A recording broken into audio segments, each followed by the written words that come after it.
Purposely. Your life, God's purpose. Listen at purposely.com.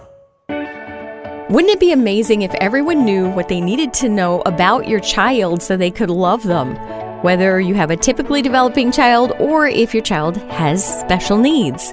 My guest today is Kim Bobbit. She is a powerhouse special needs mom who has advocated so well for her son Seth in the community and in the school. But you didn't start there. Where did you start? What was it like when Seth was born? It was a very weird, surreal feeling. Looking back, all the medical staff in the room knew that he had Down syndrome, but they have to have the delivery of the information from the pediatrician. And so the pediatrician couldn't be there till 8 hours after he was born. So that's when we were told. And without the things I know now, I was really scared. I know, I think we kind of felt like, wow, our life is over at this point. And yeah, it really, what we were discovering, and I think what you discovered, is that life is really beginning. There is so much adventure in this whole thing. Yeah. When I look back at what I didn't know then, I had so many fears that were unbased. I remember having this thought of, and it's embarrassing to admit now, but I think so many can relate to it, is that when I thought, when he's an adult, something I can look forward to is maybe one of his greatest loves will be sitting and watching sports with my husband, and he'll really get into like the Oregon Ducks because my husband loves them so much. It was like a limited outlook on what he can do and what he can achieve into adulthood that I hate to admit, but that was my thought at that time. And now it's just blown out of the water. Like, what can't he do, right? Getting to know my child and what he's capable of, and that he has the same passions and desires that everybody else does, and what he is capable of. And then getting to know other people with disabilities and other families, and knowing the sky is the limit. There are always glass ceilings to break, always perceptions and barriers to break or to change people's perspectives on. That is, I think, the profound difference for me. It was just not knowing what I didn't know. And now I so deeply love someone with a disability, and it's not a scary thing. It's his superpower. It's our family's superpower, because we're all better and more compassionate and loving towards others, because we understand everyone has differences, but that doesn't mean that they have less to offer. How was it for you when Seth started going to school? Just being in community with you and other parents, and what we all want for our kids is so similar and equal, that we want them to be considered participating members of their society, and we love them, and we just don't want them to be limited. So we all come into a space together of this, like, how do we change the world, essentially, right? Like, we love our child so much.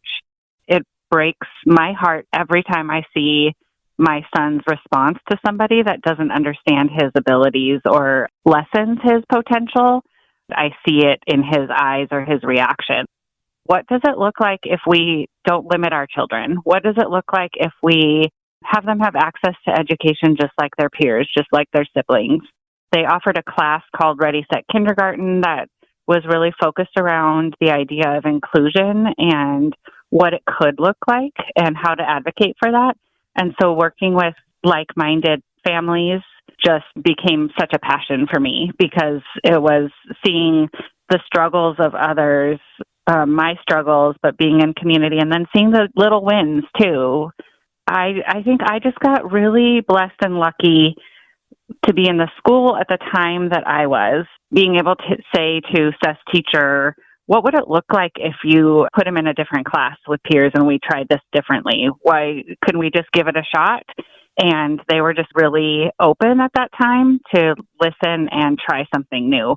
I mean, yes, I advocated, but I don't feel like my power changed anything. It was really just the entering it into the space and their ears and eyes and hearts being open to trying something new and seeing the success of it.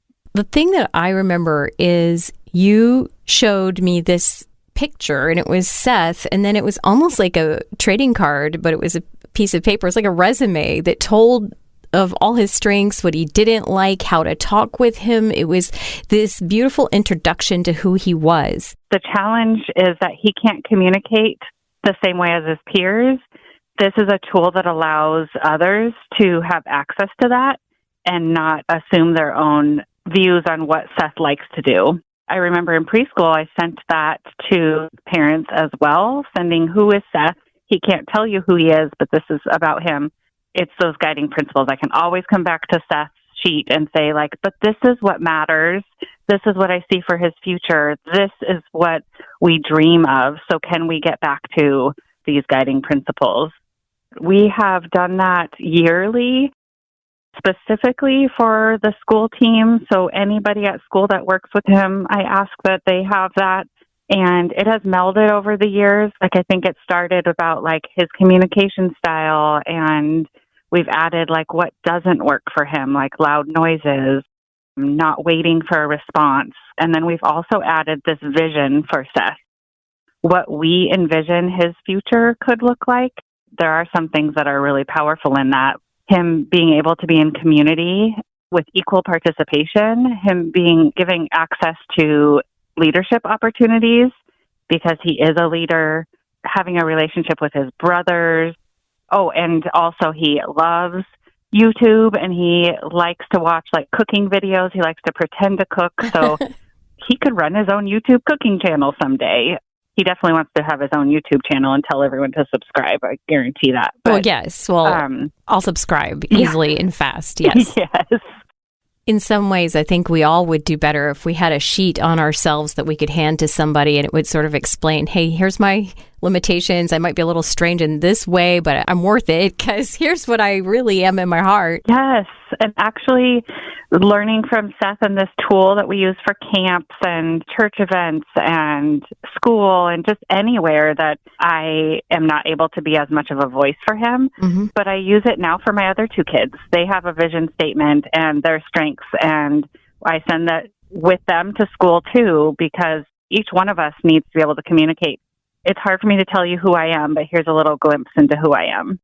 How do the kids react to him, and how did you guide that? That has also changed over time. I felt in preschool like I had to guide that very specifically. So I would send letters to the families or really engage Seth in specific activities with his class. And every year I would go and talk about Down syndrome. And now I don't have time to do that, but I also don't feel like it's as necessary because the power in him being included and learning amongst his peers is where the beauty happens. When kids are learning next to students with disabilities, they only see them as an asset. We, of course, have some challenging behaviors. I think it was second grade. Seth had become dysregulated sometime that week and hurt a kid in his class. And it was the week I was going to talk about Down syndrome. And I felt embarrassed. Just wasn't sure if me being in the classroom that week was going to be beneficial. And his teacher said, just come. I think you'll be surprised. And so I came, and I just expected the first hand that was going to be raised was going to be the student that my child hit and saying, Seth hit me, just sharing this experience, and then I wouldn't know how to respond. And it was absolutely the opposite. Not a single kid mentioned any of the behaviors that we were struggling with that year. The first kid that raised their hand said, Seth is my friend.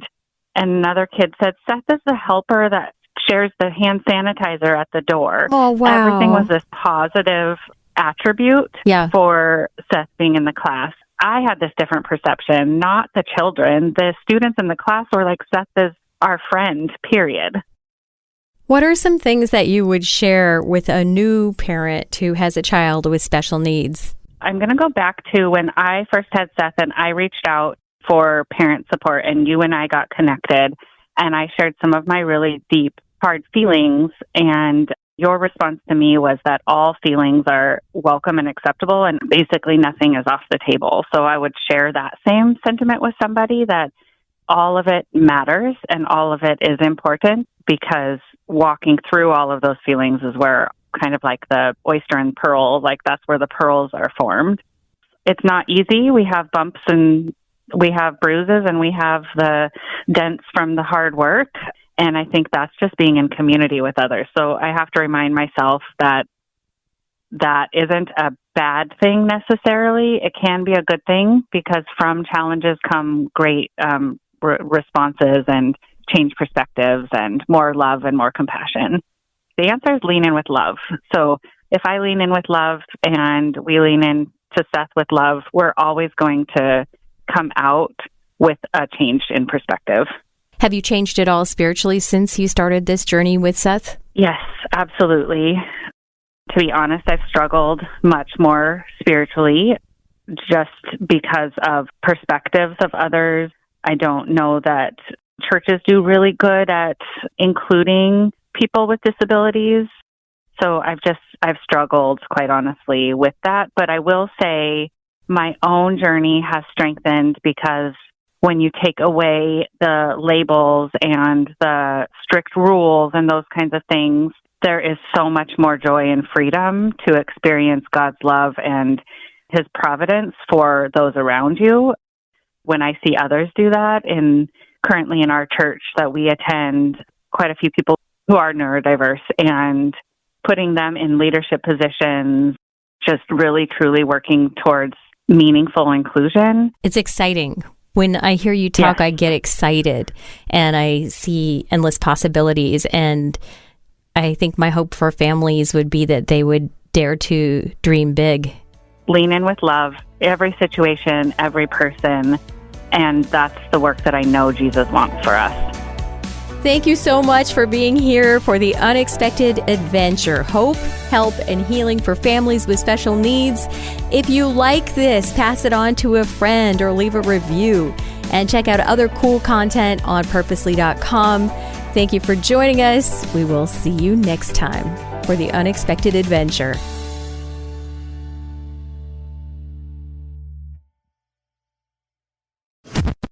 Thanks for listening.